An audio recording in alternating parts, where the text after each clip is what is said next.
Hello बच्चों, कैसे हो आप सब। उम्मीद करता हूँ सभी ठीक होंगे।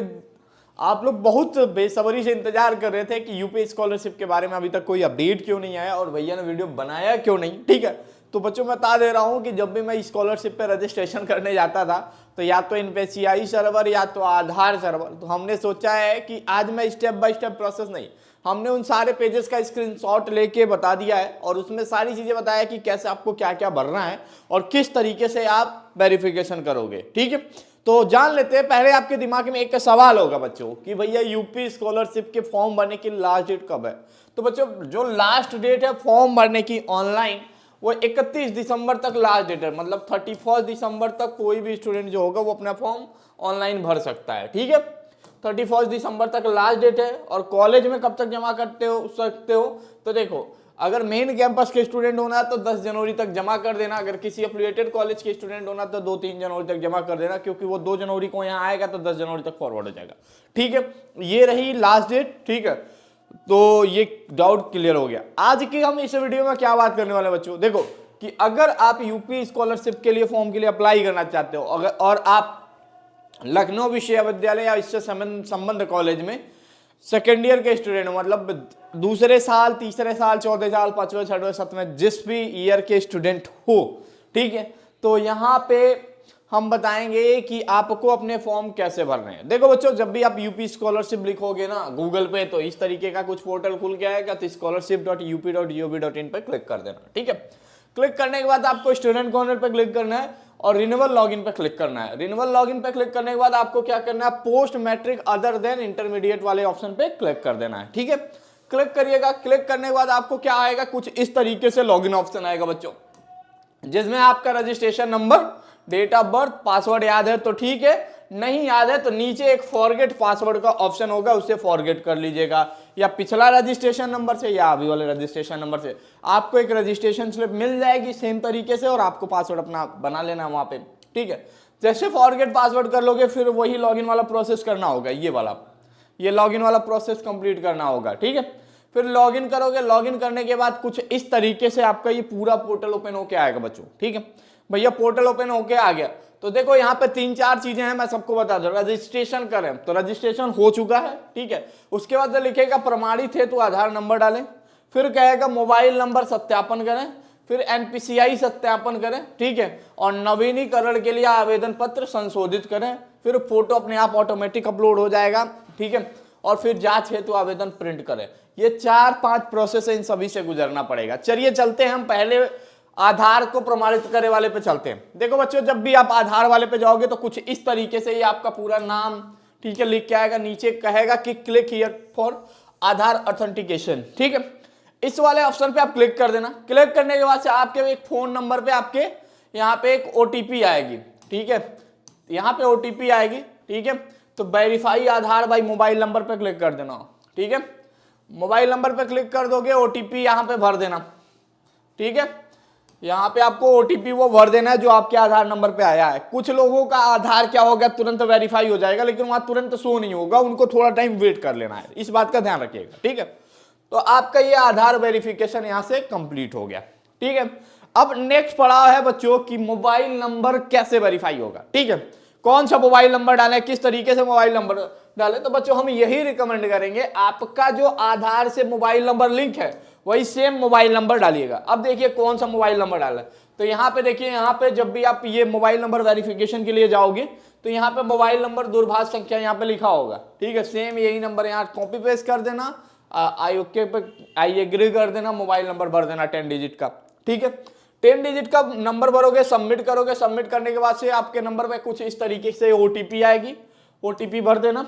ठीक है, ओटीपी भरने के बाद से submit OTP and proceed and register. ठीक है, जैसे क्लिक कर दोगे, क्लिक करने के बाद से कुछ इस तरीके से आपका ये मोबाइल नंबर भी सत्यापन हो जाएगा। ठीक है, मोबाइल नंबर सत्यापन हो गया। अब अगला पड़ा है आपका एनपीसीआई सत्यापन स्टेटस। बच्चों ये सरकार ने क्यों लाया, एनपीसीआई का मतलब होता है national payment corporation of India. इसमें क्या होता है कि गवर्नमेंट आपको डिजिटल वे में पेमेंट करती है, ठीक है, आपके अकाउंट में डायरेक्टली उससे सर्वर से ट्रांसफर कर देती है। और इसमें आपके अकाउंट नंबर की जरूरत नहीं है, या तो आपके मोबाइल नंबर से जो अकाउंट लिंक होगा या आपके आधार नंबर से जो अकाउंट लिंक होगा, इसमें डायरेक्टली ट्रांसफर कर देती है गवर्नमेंट, ठीक है। पहले क्या होता था, बच्चे अपने अकाउंट नंबर गलत भर देते थे जिसकी वजह से नहीं होता। तो अब आपको क्या करना है, एनपीसीआई व सत्यापन हेतु क्लिक करना है। क्लिक करने के बाद से यहाँ पे आपको अब आधार आपने लिंक कर दिया है, तो यहाँ पे चेक एनपीसीआई स्टेटस पे क्लिक कर देना, ठीक है। एनपीसीआई स्टेटस पे क्लिक करेंगे तो कुछ इस तरीके से आएगा, ठीक है, कि आपका चेक किया गया है, अभी लिंक नहीं है, ठीक है, या ऐसा आएगा। लेकिन फिर से आपको ये क्लिक करके छोड़ देना है, एक दिन का वेट करना है, अपने आप ये वेरीफाई हो जाएगा एनपीसीआई, ठीक है। फिर जब एनपीसीआई वेरीफाई हो जाएगा तो कुछ इस तरीके से आपका ये ऑप्शन खुल जाएगा। अब आ जाते हैं अंतिम बात पे, नवीनीकरण आवेदन पत्र को संशोधित करें, ठीक है। मतलब अब अपने जो फॉर्म फर्स्ट ईयर में भरा है अब उसमें कुछ संशोधन करना चाहते हैं तो करिए, ठीक है। टोटल बच्चों ये 7 स्टेप से गुजरना पड़ता है, लेकिन जो लोग रिन्यूअल फॉर्म भरेंगे उनके लिए थोड़ा आसान है। देखो, अब नवीनीकरण है तो आवेदन पत्र पे हमने क्लिक किया, क्लिक करने के बाद कुछ इस तरीके से पूरा ये खुल के आता है। ये लॉक रहेगा, ये खुलेगा नहीं, ये भी लॉक रहेगा, ये भी खुलेगा नहीं, ये लॉक रहेगा। अब इसमें आ जाओ कि आप फर्स्ट ईयर में फॉर्म भरे होंगे तो अब आपको सेकेंड ईयर करना होगा या यहाँ पे थर्ड सेमेस्टर करना होगा, ठीक है। वर्तमान कक्षा में प्रवेश की तिथि क्या होगी भैया, तो जो आपके फीस रिसिप्ट जब आप जमा किए वहां पे जो डेट मेंशन होगा उस डेट को आपको मेंशन करना है, ठीक है, ये लिख देना। उसके बाद से आएगा पाठ्यक्रम में प्रवेश की तिथि हो गई। प्रवेश की तिथि कब हुई थी, मतलब देखो पाठ्यक्रम में प्रवेश सत्र की तिथि, मतलब आपने सबसे पहले यहाँ होगा प्रथम वर्ष में, मतलब पहले साल में कब आपने एडमिशन लिया, ये तो ऑलरेडी आपने फर्स्ट ईयर में फिल किया होगा, इसे छोड़ दीजिएगा। लेकिन यहाँ पे प्रवेश तिथि जो है इसमें क्या करना, जैसे मान लो अब थर्ड सेमेस्टर का जिस दिन आपने फीस जमा किया उस दिन की यहाँ डेट डाल दीजिएगा, ठीक है। डेट डाल दिया, उसके बाद से आपको क्या करना है, यहाँ पे इनरोलमेंट नंबर भरना है। जो आप एग्जाम देने जाते हो तो एक होता है यूनिवर्सिटी रोल नंबर और दूसरा होता है बच्चों इनरोलमेंट नंबर।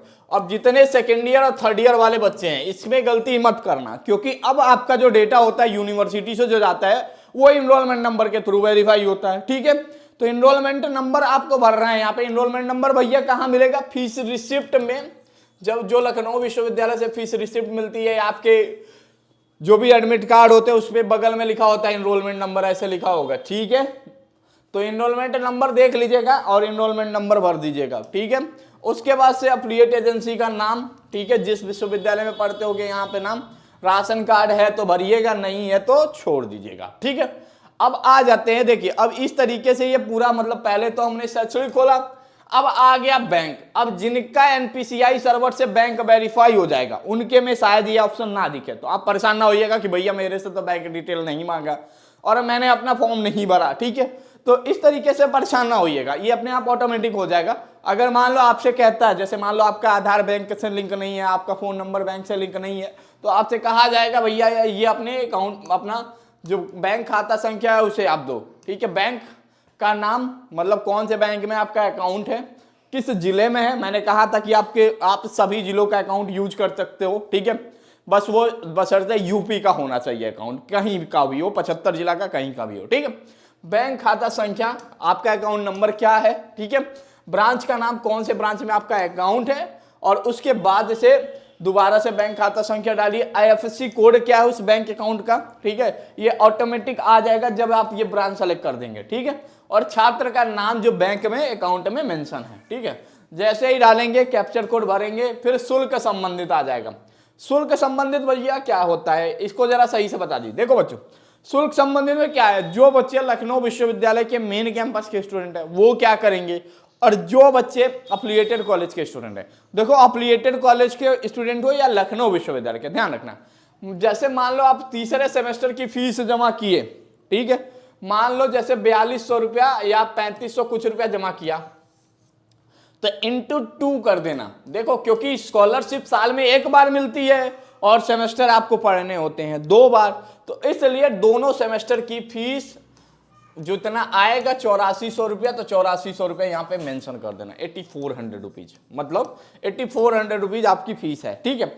अब यूनिवर्सिटी वालों को क्या कहा जाता है कि 50 रुपया जो आईडी कार्ड का दे रहे हो वो माइनस करके तब मल्टीप्लाई करो।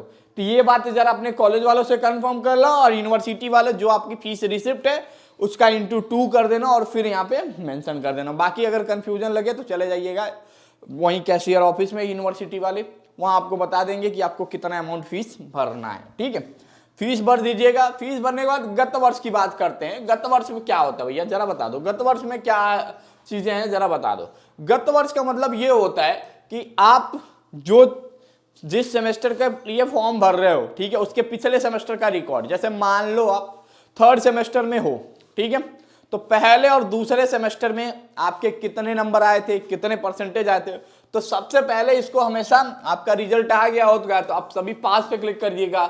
एक में करिएगा वार्षिक शिक्षा प्रणाली, एक में वार्षिक परीक्षा प्रणाली। लखनऊ विश्वविद्यालय कहा कि अभी हम सीजीपीए सिस्टम के हिसाब से नहीं कैलकुलेशन कराने हैं, अभी हम सेमेस्टर प्रणाली के हिसाब से। एक जो ऑप्शन होगा उसमें वार्षिक परीक्षा प्रणाली का ऑप्शन होगा, दूसरे में होगा सेमेस्टर परीक्षांक प्रणाली। ठीक है, तो एक में वार्षिक एक में सेमेस्टर कर दीजिएगा। फिर आप क्या करिएगा, प्रातःकांत और पूर्णांक। प्रातःकांत मतलब कि आपको कितने नंबर मिले हैं, पहले सेमेस्टर में कितना नंबर मिला है प्लस दूसरे सेमेस्टर में आपको कितना नंबर मिला है, जितना आएगा उसका टोटल करिएगा और यहाँ पे फिल कर दीजिएगा। ठीक है, पूर्णांक कितना होगा, दोनों सेमेस्टर का पूर्णांक मतलब मैक्सिमम मार्क्स जो होगा वो आपका वो 1200 का होगा। आप एक बार चेक कर लीजिएगा, जितने आप लोगों का हो, जितने सब्जेक्ट हैं उतने मैक्सिमम मार्क्स होंगे। ठीक है, 1200 का हो तो अपने आप ये परसेंटेज जो होगा वो कैलकुलेट हो जाए के आ जाएगा। ठीक है, और नीचे एक काम करिएगा, नीचे आपको क्या करना है, अपने कॉलेज का नाम लिख देना है। ठीक है, कि कौन से कॉलेज में पढ़ते हो आप, क्या नाम है उस कॉलेज का। उसके बाद से यहाँ पे ये डाल देना।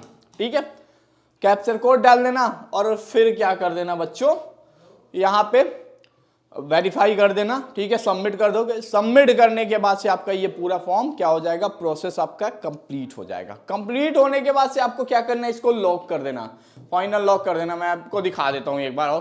ठीक है, देखो यहाँ पे आ जाएगा जांच हेतु आवेदन प्रिंट कर, फिर इसको निकालिएगा। ठीक है, या चेक कर लीजिएगा खुद। ठीक है, और नहीं चेक कर पाइएगा तो उसको क्या करिएगा, या अपने यूनिवर्सिटी में दिखा दीजिएगा या अपने कॉलेज वालों को दिखा दीजिएगा जो आपने फॉर्म भरा है। उसके बाद से उसको जब कहेंगे कि बेटा लॉक कर दो तो लॉक कर देना। बाकी आप सोच रहे होगे भैया ये सारे ऑप्शन नहीं खुल रहे हैं, तो अब ये बदलेगा नहीं। अब भैया एक आध सवाल और ऐसा है कि मेरा जो इनकम सर्टिफिकेट है वो बहुत पुराना हो गया, अब मैं क्या करूं। ठीक है, या कास्ट सर्टिफिकेट जो है वो पुराना हो गया, आधार नंबर कास्ट सर्टिफिकेट पुराना हो गया, तो आप परेशान होइए। एक बार जब आप डाल देते हो यहाँ तो वेरीफाई हो जाता है। अगर आपका इनकेस पुराना हो गया है या पहले से जो लगा दियो, जो पिछले साल जमा किए तो वही जमा कर देना। अगर आपका 3 साल से ज्यादा हो गया तो जो नया बनवाए होगे वो भी जमा कर देना और पुराना भी जमा कर देना, दोनों कास्ट सर्टिफिकेट इनकम सर्टिफिकेट जमा कर देना। ये डाउट भी क्लियर कर दिया मैंने। फिर जांच हेतु आवेदन प्रिंट करें, फिर हो जाएगा। फिर होने के बाद से आपको कुछ इस तरीके से ऑप्शन मिल जाएगा। मिलने के बाद से आपको क्या करना है बच्चों, फाइनल प्रिंट आउट आ जाएगा। बाकी आपके लिए एक छोटा सा काम भी मैंने कर दिया है। अब समझ लीजिए, आप इतना फॉर्म भरेंगे तो आपके पास कोई डाउट आएगा। ठीक है, तो डाउट आएगा तो मैं क्या कहूँ, वीडियो के इसी डिस्क्रिप्शन बॉक्स में एक लिंक दे रहा हूँ। लिंक में क्या करिएगा, आप अपना नाम, मोबाइल नंबर, ईमेल आईडी, ठीक है, डाल दीजिएगा। वहां पे एक स्लॉट बुक कर लीजिएगा। स्लॉट बुक करके इंतजार करिएगा। ठीक है, जिस स्लॉट पे होगा उस स्लॉट पे आपको क्या होगा, हमारी टीम आपसे कांटेक्ट कर लेगी कि बताइए आपको क्या डाउट है।